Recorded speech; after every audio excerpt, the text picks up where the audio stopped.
karena dia mau dinikahi, mau menyerahkan barang-barangnya. Iming-iming dinikahi, nestapa janda muda di Magetan harta malah dikuras. Seorang janda muda Magetan bernasib memilukan setelah menjadi korban mulut manis seorang pria. Korban merupakan warga Kecamatan Bendo, Kabupaten Magetan. Pelaku adalah IP 35 pria asal Desa Umbulrejo Kecamatan Ponjong, Kabupaten Gunung Kidul, Yogyakarta. IP menjanjikan menikahi korban, sehingga sang janda menjadi luluh. Sayangnya, rayuan itu hanya dimanfaatkan IP untuk menguras harta korban. IP dilaporkan membawa kabur sebuah motor matic korban bernopol AE 3279 RN, dengan dalih menjemput bibinya, dan mengurus surat pernikahan. Sebelum menggondol sepeda motor, IP yang bekerja sebagai buruh rosok, pernah meminjam sejumlah uang kepada korban. Tak tanggung-tanggung, totalnya mencapai 19 juta rupiah. Saya kenal sama korban di media sosial, sekitar Januari. Saya menjanjikan nikah. Saya masih bujang, memang ada rencana nikah sama korban yang bekerja di pabrik.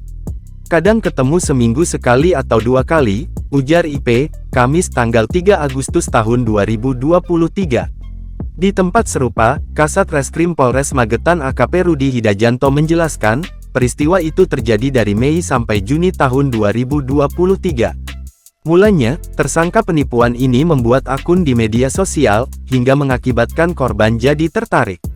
Korban akhirnya berkenalan dengan pelaku. Ini perkenalan, juga melalui media sosial.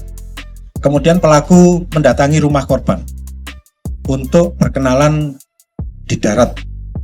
Setelah berkenalan, dia komunikasi dengan baik dan menjanjikan akan menikahi.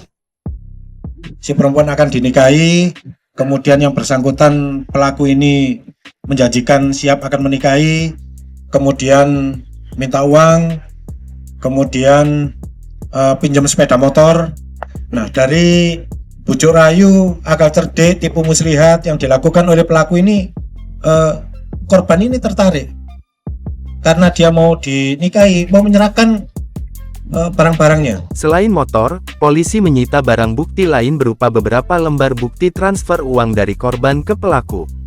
Pasal yang disangkakan adalah Pasal 378 tentang penipuan, dengan ancaman hukuman 4 tahun kurungan penjara.